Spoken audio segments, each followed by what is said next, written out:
General Skywalker, come in. We read you, Rex? Can you hear me? Yes, sir. Standing by. We were worried. You were off the scopes there for a moment. A moment? We've been gone more than a moment, Rex. Warthog, protect the gunships. I will take out the fighter. Copy that, Commander. Have fun down there. Man down! Man down! General Kenobi, don't land! The zone is hot!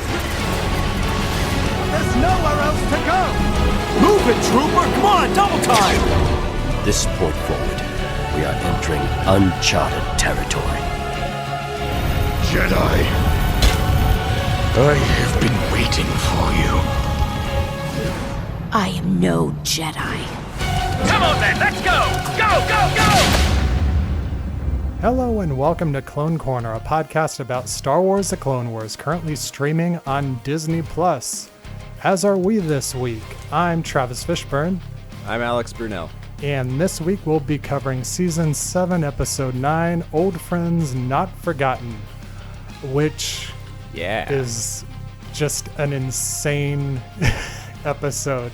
The day that it came up, there was, I feel like, a whole bunch of what I thought was hyperbole on Twitter and Facebook and everything about how great this episode was. And I'm like, we'll see. And then, sure enough, as soon as it was over, I'm like, I want to watch that one again. Not all of them this season I've had that feeling of. Totally. I was floored by this episode. It was 25 minutes of just really nonstop. There was no filler in this whatsoever. No. It was just like a really breakneck pace thing, and it's definitely one of my favorite episodes of the series for sure. It has to be. Oh yeah. I mean, just right from the opening seconds, it felt different. I mean, obviously, we had the Ahsoka's theme tingling over the original Lucasfilm logo. It's just crazy that they used that. That was baffling because actually, to me, again, to bring up some things that I keep bringing up on this show, that specifically is most evocative of the Ewoks movies to me because, you know, after a while, the original trilogy had the Lucasfilm logos replaced with the modern ones. And so like that's the one that I've been used to seeing in front of whatever version of Star Wars I watched for many years. And to see that old one, that has really specific links to me in just my nostalgia brain to the Ewoks films, which have that original title card on it. And then smashing to the actual Star Wars theme rather than the Clone Wars theme. Yeah. As a blood red Clone Wars logo recedes into space. It was great. It was obviously a setup for the show. Obviously wanted us to know that this arc was different than what we've seen before. Yeah. No, it was just, from everything. Like you said, from the John Williams music to, I mean, throughout, it felt so cinematic. And the animation from the get-go, when they showed the shot of General Grievous, I was shocked by that shot of General Grievous. Yeah. I was like, that's the best I've ever seen Grievous look. Like even in the films, like Grievous looked amazing in just that one shot, which we probably don't even get to see more of. We probably don't even get more of Grievous in this arc. Probably not. No, I would say probably not. So They just spent all their Grievous budget on that one shot. General Grievous. You're shorter than I expected.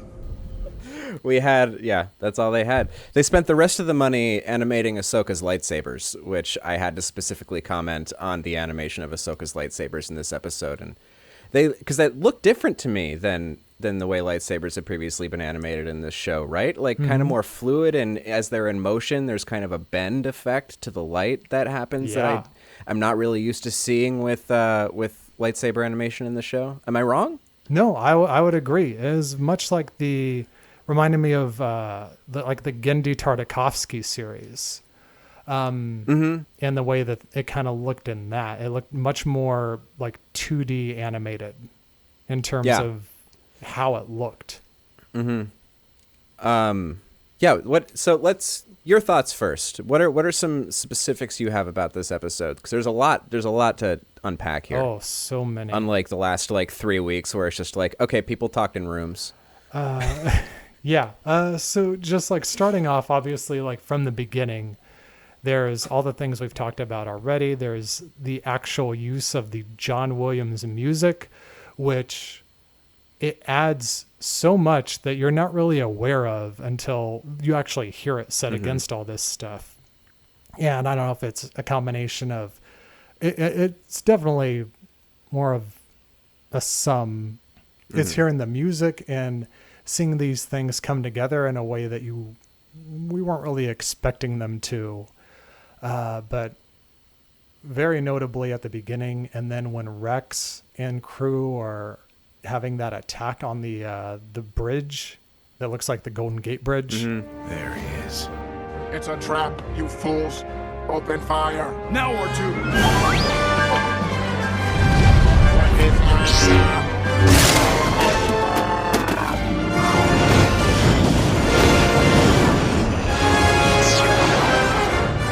But you hear the Rebel fanfare, and I'm like, oh, this is really exciting, hearing the Rebel fanfare in this show. Also stuff at the beginning, we see Ayla Secura on Felucia and Plo Koon on Cato Nemoidia, and you're like, right, about to die. Which is exactly where they are as Revenge of the Sith starts. We're really butting up right against the timeline of the third film. Yeah. And then right into the opening scene, which has been observed all over the internet as a kind of a mirror of the first scene in the show altogether, with Obi-Wan surrendering and kind of making that ploy. And then we have Anakin doing his version of it, and we have our next instance of I cannot believe the droids are this stupid in the show, where he just goes, surrender. That's a relief. Okay, man. Sure. But it works, for him to force yank out the commander and then decapitate him was a really cool moment. Yeah. Our clone troopers fly now because sure, just everybody flies now. Oh, they fly now! They fly now! They fly now! Yeah, that was a quote that went through my head as soon as it happened was, oh, they fly now. They fly now. And I liked that when we got into that later in the episode, because it's just clone troops with jetpacks and Mandalorians with jetpacks, and just everybody's got jetpacks except Ahsoka, who just does not need a jetpack. No. Yeah. That opening scene was really, really, really good, just to draw you right in, and it doesn't let up. We go right into Ahsoka's back. Yeah. Yeah. Please continue. I probably interrupted you. Oh no! I mean, there's so much. There's the bridge is very reminiscent. I thought of the Golden Gate Bridge, which is, of course, iconic and where Lucasfilm originated, and George Lucas in Marin County, right, in the Bay Area there. We see R2 walking on walls, right, which I wanted to kind of be oh, so there's another new thing that R2 can do, but he's always been able to do that. We see him magnetically applying himself to ships when they're flying through space, and staying attached as he's doing ship work. So that's not too much of a leap, but it was also it did provide that moment of oh, God, okay, yeah, okay. Yeah, and just seeing this one last adventure and banter between Anakin and Obi-Wan before episode 3 happens, which is one thing I always really loved about the beginning of episode 3, is actually seeing these two as peers together, and just this history you feel between them. And we've actually gotten to see that history unfold in this show, and the point where they get to now just feels way more just natural. We naturally got here with these actors and with these characters, as opposed to the kind of forced feeling you felt when you watch episode 3 and you're like, oh, it'd be great to see all these things actually have happened. Yeah, totally agree. Really, yeah, it was the moment of Anakin kind of standing on whatever he was standing on, like looking down at Obi-Wan and like the wind is blowing his hair.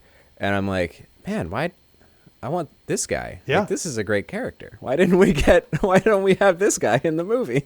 There's blaster fire going all around him. He doesn't care. It was that one little like dodge he did. Just that one little like, he doesn't even care. There's a blast. That I like that a lot. Yeah. And then and then the next thing that happens after that battle is Ahsoka coming home and asking for help, basically. Yeah. And there's such an interesting dynamic there too, because like Obi-Wan is still like just compartmentalizing like crazy. Like Obi-Wan is still just like duty, and not really letting other stuff coming into it. Anakin is perceiving the situation like he's just seeing Ahsoka coming back. He's not seeing like her. He's not seeing her as she is now. He's seeing her as she was before everything went down. Mm-hmm. He acts the whole episode as if like, oh, you're home now, great. You know. Yeah. No, definitely. Which I thought was really interesting and just very indicative of like the kind of person he is and the kind of cockiness he has, and just like, those scenes were really great. Things can go back to normal now, right? And Obi-Wan's the realist who was like, no, they can't. And I really did like, you know, how it was still, you know, I like this thing of like Ahsoka coming back, and she is learned more about how the Jedi are perceived, and she kind of has this reinvigorated idea of what Jedi ideals are and stuff. And then for that all to kind of be immediately shot down, where it's just like, oh, well, this Chancellor thing's going on, we got to go protect the Chancellor, so like, go fudge yourself, Mandalore. You know, we have Republic business to deal with. Your sister's dead. I don't care anymore. Right. So yeah, like that. I really like that. The first time, I there were a couple points in the episode where I actually teared up a bit. But the one that I remember most prominently was just when Ahsoka comes into the room of the 501st and they all have their helmets painted like her. Yeah. And it's just like this actually like really beautiful little moment. That's like some of the best. I feel like that's some of the best like character work, not through dialogue, that this show has done. Oh yeah, absolutely. I wish I hadn't known about that happening, because a few years back at Star Wars Celebration 2016, Dave Filoni kind of told a little bit of this story. He started talking about the Siege of Mandalore and about how everything's like bumping up right before Revenge of the Sith, and how Captain Rex and his whole battalion of clones paint their armor to look like Ahsoka to go help her, you know, take down Maul in Mandalore. What happens is this nice long walk down the hallway where Anakin expresses how proud he is of Ahsoka and everything she's achieved, and even though she left, you know, he understands it to some degree. He's not completely happy about it still, but he gets it's kind of worked out. Don't get emotional. Are you all right? Are you okay there? And so you'll be fine. At least you will be. And what happens is that he says, I'm not going to leave you on this mission. I'm protected. And these hangar doors open up and reveals all these clones standing there from half the 501st. And they're all now wearing orange helmets and orange striped helmets like her. And Rex is there, and Anakin has given Rex's command unit to Ahsoka to go and attack Mandalore with Bo-Katan and take back the planet.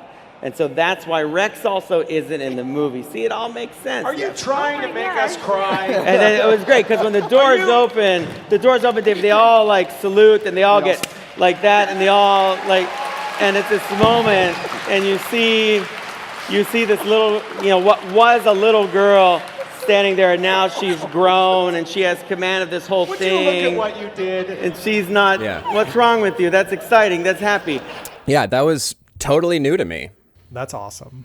Yeah, that was new. That was beautiful. That scene, that's absolutely one of my favorite scenes. And like actually from the get-go, this is like a little bit of a tangent, but like again, with this episode being different and the character development feeling not so perfunctory. You know what I mean? Where like let's take the Rafa and Trace storyline, and like all the character development in that is good, but it's all very like kind of writing by the numbers. It's like take a character who's used to one thing, place them in a situation with characters who are kind of, you know, up on the other side of that issue, and then our main character's worldview is expanded at the same time as she forms closer relationships with these people, and then they move on. And that's just kind of like, you know, that's like just kind of by the numbers storytelling, and it's not bad. It's just what that was. And this feels very much, this episode on the whole felt very much more like this is what these characters are doing. This is kind of how they would naturally interact. And it didn't feel so much of like the let's lay the story beats here, here, and here, and here to make sure the characters get developed properly.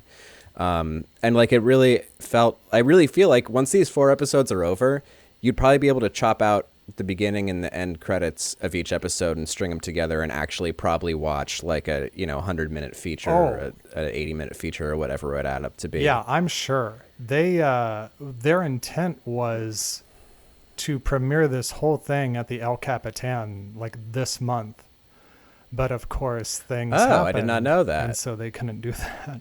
So were they going to premiere the Siege of Mandalore, like the 4-episode arc in its entirety? I think so. At the El Capitan? Oh, damn. Yeah, that'd have been nice. I drove down empty Hollywood Boulevard yesterday. It was weird. Oh, I'm sure. It was weird. Anywho.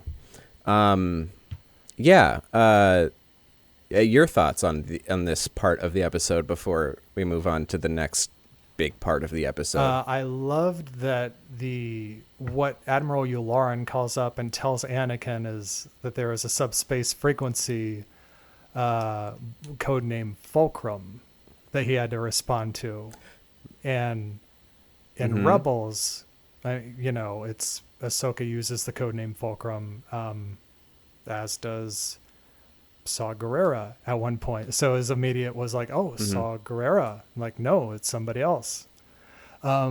Which makes, if you were to watch these in chronological order now that this series is actually wrapping up, you'd watch Clone Wars and then Rebels. And so the whole mystery of who Fulcrum is in the first season, you'd be like, well, it's either Saw Gerrera or Ahsoka. So what's the deal? Is Fulcrum just another smuggler like Vizago? Why all the secrecy? Oh, it's no secret we're fighting against the Empire. We need as many allies as we can get. How do you find a way of answering questions without giving any answers? Do you really want me to answer that? Right. And and back on the Rebels thing, in that intro segment, we see young Kanan. Yeah, that's right. Which is again now our second instance of a Rebels character being brought back into Clone Wars, even in a tiny way. Which was very, very cool. Literally tiny. Tiny Kanan. He was Caleb Dune at that point. Yeah. And we also get a mention of this episode mentions Shaak Ti. Yeah. We get our first Shaak Ti callback in a long time. And if I understood it properly, it's actually kind of referencing an action that takes place during the Gennady Tartakovsky Clone Wars animated series. When she's protecting the Chancellor. Am I wrong? Or is it maybe a version of that same event? Come in. Supreme Chancellor, we must get you to your shelter immediately. But the battle is so far off. Please, Supreme Chancellor, we must follow safety protocol and get you to... I will not cower in the face of this treacherous attack. Very possibly. It sounds very similar because they talk about Shaak Ti protecting him, as well as like Mace Windu has lost contact, which is, I know he was chasing Grievous, and according to that, that's how Grievous got his cough and everything. But we know that's not true. But yeah, Shaak Ti, at least I know more of the Revenge of the Sith deleted scenes, and in the Revenge of the Sith deleted scenes, that's where one of Shaak Ti's deaths is. And so that's what it made me think of. Right. But I'm sure that it lines up pretty well with the Genndy Tartakovsky series as well. Yeah. So just again, we've talked about my appreciation for Shaak Ti before, and I was really happy to have that little callback in there. So our hero, so they ship off. Obi-Wan and Anakin go off to Coruscant to deal with this Grievous thing, and we kind of know how that goes. And Bo-Katan and Ahsoka make their way to Mandalore. And just like, and again, the pace of this episode is like relentless. There is no stopping to breathe in the 25 minutes that this episode takes place over. No, not at all. And it's like a little bit of an extra long episode compared to how they have been. And which is still great. I love that. That's a thing I really like about, I guess, just streaming things in general. And I'm glad that Clone Wars is taking advantage of it, where it's just like, yeah, we're going to aim for 22 to 24 minutes because that's like really how long one of these things should go. We have a formula for that now. But just to be able to give themselves the room to take the couple extra beats when they need it is really, really a beautiful thing. I really liked on the descending onto the planet, descending onto Mandalore, and that fight sequence that takes place there, and everybody's in jetpacks and everybody's just flying. I really like how it kind of got reduced to like the blue Mandalorian people are good, the pink ones are bad. Yeah, that's definitely what it felt like. Because everybody, all the followers of Maul are all wearing their red armor, red spiky armor, and yeah. Yeah, we have Gar Saxon, particularly his armor and the design of his armor. I was like, holy crap, this guy. Yeah.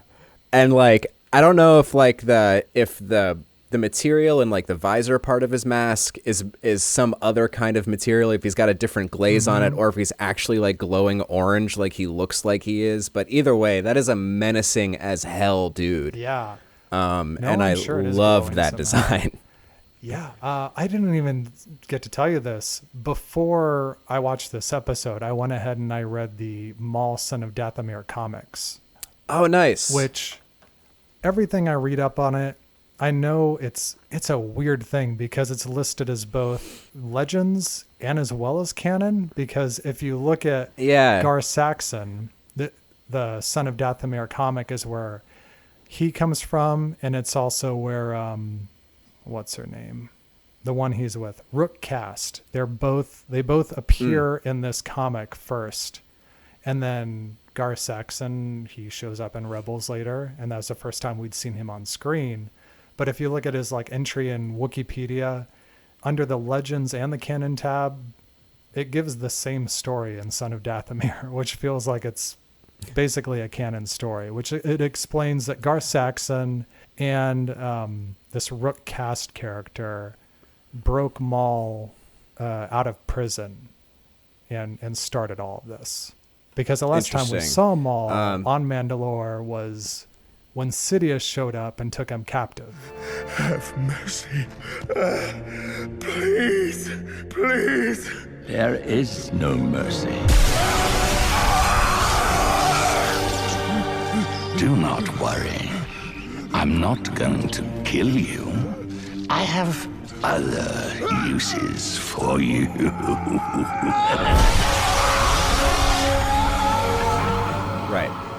Right, so there is like a missing chapter of how Maul got back onto Mandalore, which I just kind of, with Star Wars cartoons, man, if it just tells me that a character is in a place, I'm like, cool, that character's there. Yeah. And I'm just going with it. The Dathomir thing, I think the thing that I figured out, I can't say for sure if it's canon or not, because I read equally that like Son of Dathomir is canon and that it's not. It was the last and possibly only new Star Wars comic book that Dark Horse produced before their license expired, but after Disney acquired Star Wars. That's right. So that's why it falls into this weird limbo, because like Disney didn't write it, but it was technically part of all their canon work. Yeah, it's this weird thing.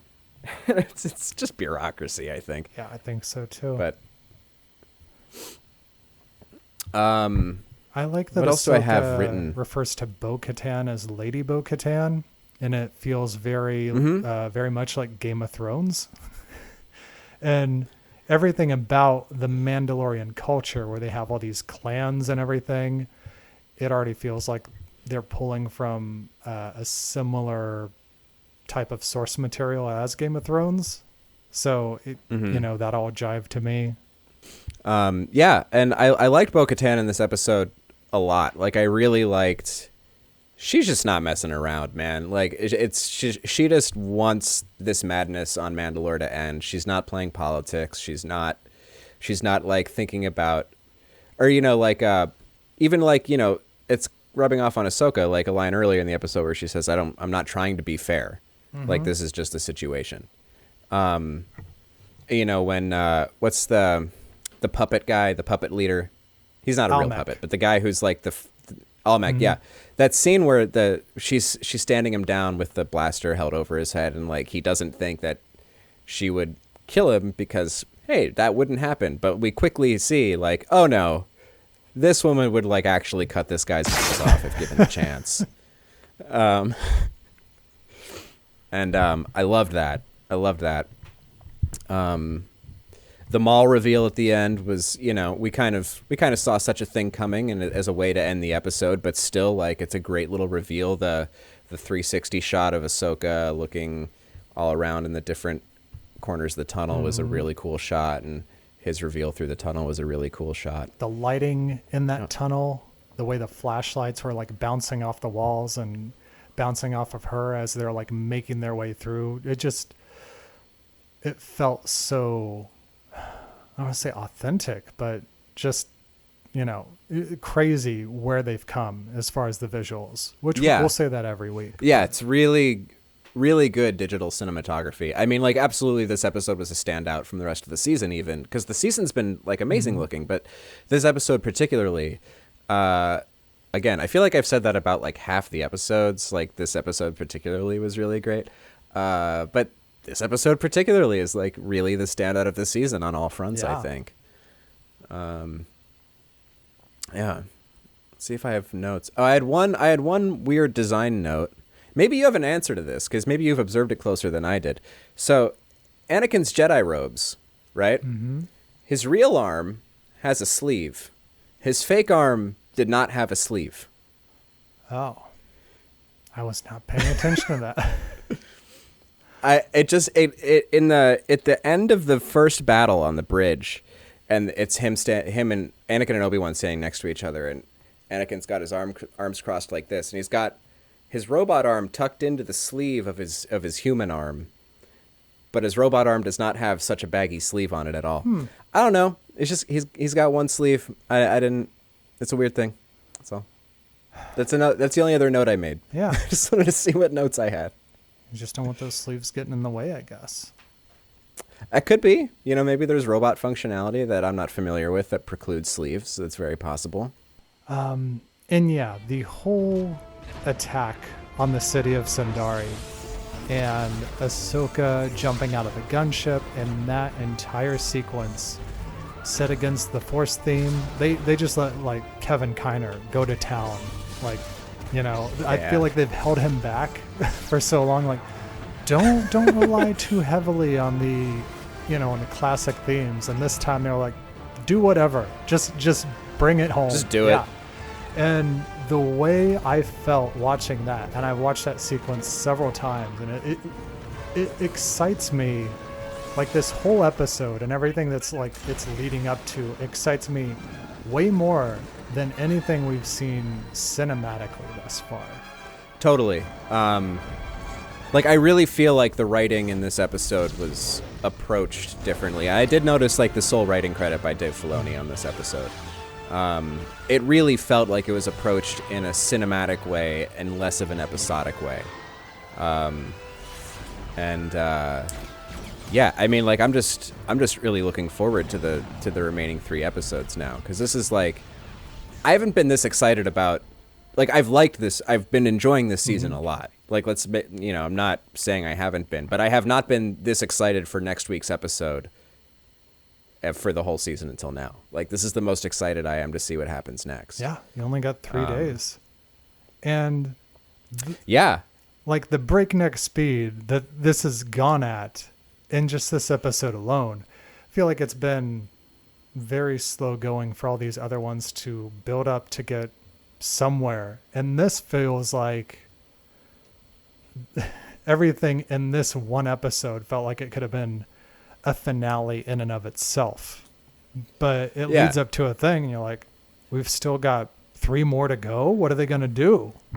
Yeah. I mean, there's been some movies I've watched recently that do a similar thing. 'Cause there's movies that kind of, that take you through beats and the movie that it is remains the same for the entirety of the movie. Like, it just kind of is the thing. It's the way most movies are. Then there's movies that, like, every 15 minutes or so, it's a different thing. Mm-hmm. Like, you're not going, or like, one segment doesn't take up the whole rest of the movie like you think it might. Instead, maybe that ends after 15 minutes and the characters are doing something completely different. And you didn't really know you had this expansive story ahead of you. You thought maybe you'd plod through it a little bit more. And that's what I feel like we're getting with these, at least with this episode, and I hope it goes through the rest of the episodes, where it's just like, no, we're going to keep propelling. They don't go back to this. They don't go back to the same place. They don't wind up back in the same jail cell they started the episode in. This propellant, like the next thing. Yeah, it just felt like that because the beginning of it, you feel like there are so many different segments to this thing. And like you said, it's just like all moving forward. We never come back to the same location. No. We never come back to a location we've already been to within the episode, which is great. Yeah. Really, really into it. Super thumbs up. I like Obi-Wan's line. He said, I killed him all once. Best to capture him. He doesn't seem to stay dead. Yeah. It's a cute Obi-Wan line. I noticed we did have a little bit of Obi-Wan earlier in the season, right? Somewhere in that Bad Batch arc. Yeah, at the very last episode of the Bad Batch arc, episode 4. Did he have the wisps of gray in his hair in that episode? Because he does in this episode. Yeah. I noticed he had the gray in his temples in this episode, which is definitely a part of his episode 3 look. Mm-hmm. So maybe it is a case of like that, how long that takes place after the one thing, or maybe it just, I don't know. But I did notice that little thing about Obi-Wan. Yeah.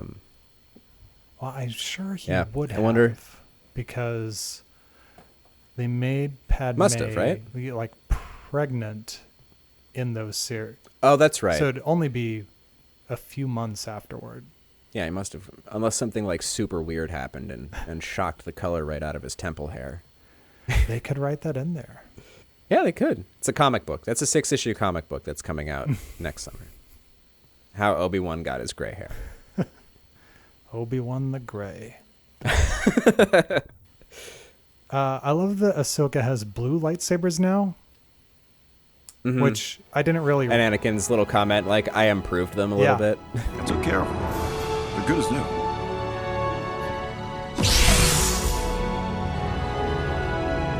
Maybe a little better.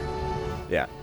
And I was just, I never questioned the green lightsabers for her. And then you actually see her with the blue. And I'm like, oh, this is much more... It fits much better than those green ones did. Yeah, I think it also goes down to just like the green color against the color of her skin does not look as nice as the blue color does against the color of her skin. Yeah. Or juxtaposed between the two. I don't know enough about color science to explain why I feel that way, but I feel that way. And like her evolution of lightsaber colors is the inverse of Luke's, because Luke went from blue to green. Yeah. And like, yeah.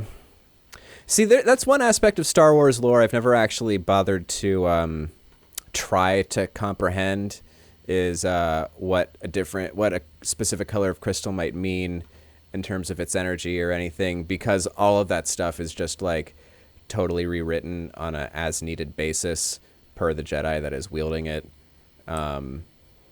and then new colors are made up for new things, and which is fine. New things, great. But just like, I've never delved into that because it all seems so kind of arbitrary for whatever creative reason they want to do a thing. You know what I mean? So I said to George, you think maybe I can get a purple lightsaber? He's like, lightsabers are green or lightsabers are red. I'm like, yeah, but I want a purple one. I'm like the second baddest Jedi in the universe next to Yoda. You think? He said, let me think about it. And when I came back to do reshoots, he said, I'm gonna show you something. It's already called Storm Online. And he had the purple lightsaber, and I was like, yeah. So I could find myself in that big fight scene in the middle of that, there's like 300 lightsabers in there. There I am right there. Yeah, I was wondering if you had thoughts on green versus blue for Ahsoka, aside from just the skin tone thing that I mentioned. I don't see any kind of significance in that evolution, because for a while, and this is all based on just like video games, you're led to believe via the video games that lightsaber colors mean things, which, like you said, they don't really. It's based on the whim of the actors and writers. Based on like Knights of the Old Republic, say, blue lightsaber means you're more of a warrior, and green lightsaber means you are more meditative and philosophical. Yeah, that makes sense. I mean, we see that between Qui-Gon and Obi-Wan as well. And then you wanted to take it that far. Yeah, and if you look at Luke, you can kind of see that as like, with maturity comes more of that kind of an attitude and persona. Yeah, that's an interesting take for sure. Yeah, I like that. What else? I mean, we kind of covered a lot of the ground of this episode before we got interrupted in our attempts at a live broadcast. So, do you have any additional thoughts on this episode, or? As of right now, I don't. Feel like we lost a lot of steam. Feel like we were getting really excited. Well, I think we still had a very lively discussion about this. Again, really great episode. Like, this is like, probably if I were to go back and watch Clone Wars arcs in the future, I would watch the arc where Ahsoka is under suspicion. I'd rewatch the Yoda arc, and I would probably rewatch this. Yeah. And that's giving a lot of credit to 3 episodes I haven't seen yet, which is a really dangerous prospect to do in anything related to Star Wars. But I'm optimistic here. Yeah, no, I think there's a reason to be with everything we're seeing, and with how it seems to be. It's going to tie in very well to what's going to be happening in The Mandalorian. There's characters on screen I think we're seeing right now that we're going to be seeing in The Mandalorian if we haven't seen them already. I think about like Pre Vizsla and Paz Vizsla, who is voiced by Jon Favreau in The Mandalorian. Our strength was once in our numbers. Now we live in the shadows and only come above ground one at a time. And how are one of these Paz Vizsla? Are one of these Paz Vizsla's like mom or dad? Yeah. Yeah. And should we expect, do you think, in your estimation as a guy with no inside information, do you feel like we should expect to be able to connect some dots to the Mandalorian TV series once we're wrapped up with this arc? And how they're kind of underground now and kind of more cult-like than they come across in Clone Wars? Yeah, I really do. I think so. I think they're tying these together very well thus far. And I know there's still like Rebels in between that deals with a lot of this stuff as well. So it has to also make sense when you watch Rebels too. They can't go underground and do all this stuff and yet still have Rebels happen and everything that still has yet to play out there in between. But right. No, I think they will find a way to do that. They've already like paid homage to Clone Wars era Mandalorians and Death Watch in The Mandalorian in that flashback where Din Djarin gets saved. We see Death Watch armor. Yeah. Oh, I gotta rewatch that show, man. That was a lot of fun. That was Star Wars news from this week, is we get the documentary series about the Mandalorian coming out soon. Yeah. Very excited about that. That's really exciting. I'm very excited. Episode 4 of that series is apparently the episode where it's about the technology of the show, and that's really the thing that I'm really interested in. Nice. Yeah, it's interesting that they're doing that, putting out on Disney Plus, because I feel like that's the one thing that physical media has going for it. That's like Star Wars is the one thing that I still buy physical media of, and a lot of that is because of these special features and documentaries. I still have yet to watch the Rise of Skywalker documentary that comes with that. Yeah, I need to watch that too. Yeah, and I'm like, well, do I still buy The Mandalorian on Blu-ray when is it even going to come out on Blu-ray? I would buy the heck out of Mandalorian on Blu-ray, man, for that full uncompressed video that I will not get over the streaming service. Mm-hmm. And I there's a few things hidden around Disney Plus that have bonus features built in.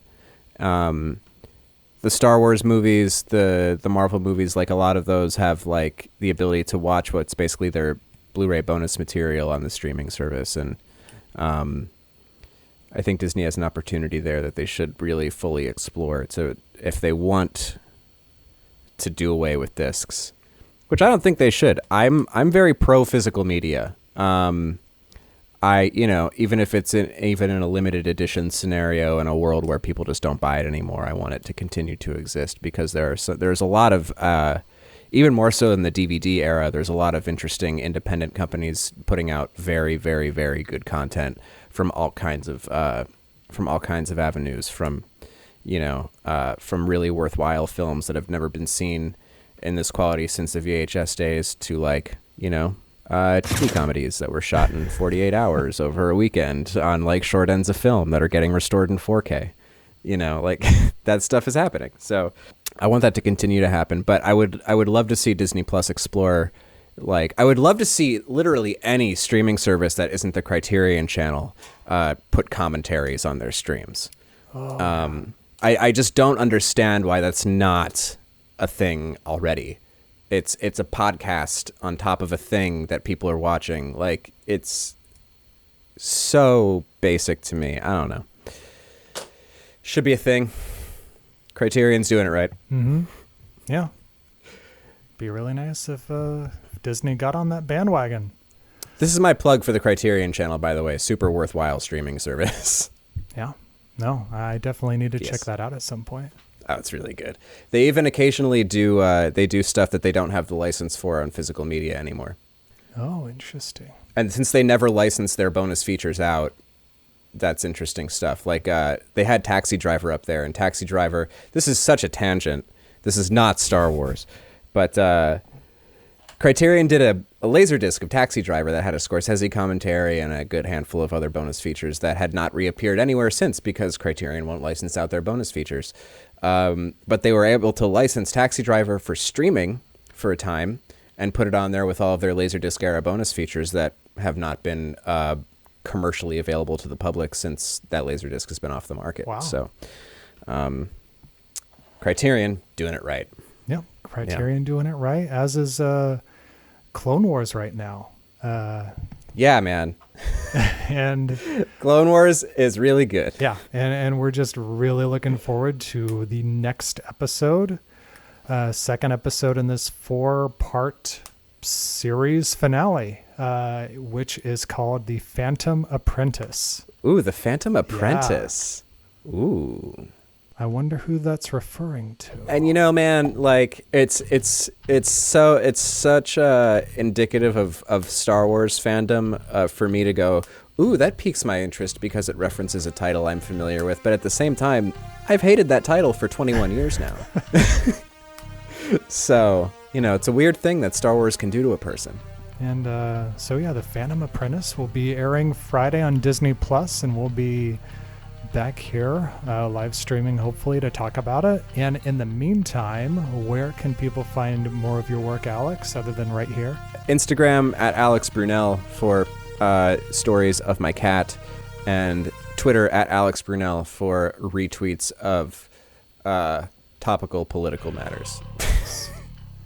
Awesome. And then you can find the show itself on Facebook, on Twitter at Who Watches Pod, and on Instagram. We are going to be posting we already have posted every show up onto YouTube, but now with the stream going on, we can actually have some actual video to go along with it on the YouTube channel as well. Yeah. Find us on Apple Podcasts, on Spotify, Stitcher, iHeartRadio, really anywhere you listen to podcasts. If you like the feed to the video, there's extra goodies sprinkled throughout the audio version of this show. It sounds a lot cleaner. Highly recommend you listen to that. Anything else you want to add, Alex? No. Stay safe, everybody. We're getting through it. Don't be a crazy person. Just don't be a crazy person. So yeah, stay sane, stay safe, stay inside, and begun the end of the Clone Wars has.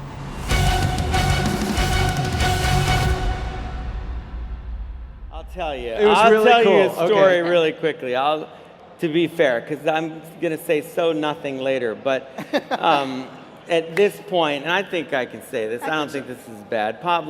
When Pablo and I, now we're in trouble together, which is Sure, good. yeah. So what happened was that Ahsoka was working with the Mandalorian Bo-Katan, because Ahsoka knew Satine. So she was working with Bo-Katan, and Bo-Katan figures out when Maul is back on Mandalore, because Maul has been a shadow terrorizing them and still wielding control over them politically through Prime Minister Almec. Very complex politics in Clone Wars, remember. So they realize he's back on Mandalore, and they have an opportunity to get him. And she knows that that's really important to Obi-Wan. If it's important to Obi-Wan, it's important to Anakin. So she and Bo-Katan contact the Jedi and say, we have this opportunity. We know where Maul is. We can get him. So she meets with Anakin and Obi-Wan in person. And they say, okay, we're going to do this and we're going to back you. And there's this great moment where they're kind of together, but then they get a call from Master Yoda, interrupts the whole plan, and he says, I need Skywalker and Kenobi back to Coruscant immediately. The city's been attacked and the Chancellor's been taken prisoner. So they have to go off on that mission, which is the beginning of Revenge of the Sith, and Ahsoka goes off the other direction. What happens is this nice long walk down the hallway where Anakin expresses how proud he is of Ahsoka and everything she's achieved, and even though she left, he understands it to some degree. He's not completely happy about it still, but he gets it's kind of worked out. Don't get emotional. Are you all right? Are you okay there? And so you'll be fine. At least you will be. And what happens is that he says, I'm not going to leave you on this mission. I'm protected. And these hangar doors open up and reveals all these clones standing there from half the 501st. And they're all now wearing orange helmets and orange striped helmets like her. And Rex is there, and Anakin has given Rex's command unit to Ahsoka to go and attack Mandalore with Bo-Katan and take back the planet. And so that's why Rex also isn't in the movie. See, it all makes sense. Are you trying to make us cry? And then it was great, because when the doors open, David, they all salute, and they all get like that, and they all and it's this moment, and you see this little, what was a little girl standing there, and now she's grown, and she has command of this whole Would thing. you look at what you did? And she's not, what's wrong with you? That's exciting, that's happy. Why are you doing that? This is a happy thing. Oh my gosh, it's no wonder I don't tell you the ending. Anyway, this is the opposite reaction. This is like but in the movie, it's like, yeah, go, get him, capture them all, get that witware. It's a much more Get that witware. It's a much more exciting thing, and it's Rex and Ahsoka. It would have been you and Dee, but anyway. It makes the season 2 finale that much more heartbreaking. It makes the season 2 finale that much more heartbreaking. Why? Which? Yeah, knowing Oh, you mean in Rebels? Story. Yeah, but we were all young ones. It's fine. It's good. It makes her a real person. It's good. It's good for you. It's good for you. So look, there's Maul on his throne. And yeah, here she is leading the charge. Leading the charge. Gosh. It's exciting though. It's leading the charge. Happy. Yeah. Look how she looks happy there. Focused. Thank you. Happy. Thank you. Yeah. Gosh, what happened to Look me? at all the clones. Clones have jetpacks. Mandalorians have jetpacks. Massive aerial battles. Dogs and cats living together. It was incredible. It This was really is amazing. There I was told she was hanging out. Look on at that. a Look, pony you're missing farm. it. You're missing it. The force push. Here we go. There Maul back. would have been a full-on confrontation, which is why when they face each other in Rebels, Maul absolutely knows. That's who why he Ahsoka knows is. you, calls you Lady Tano, Yeah. and he knows your story, running away again, da da da da da da da. You know. Even though this particular story really only exists as story ideas, some loose scripts and things like that, You're sharing it right now. Yeah, we still consider not all of it. We though. consider it to have happened, so that's how we inform Yes. the writing in Rebels, Yeah. because that's the history that these characters carry in their heads. So.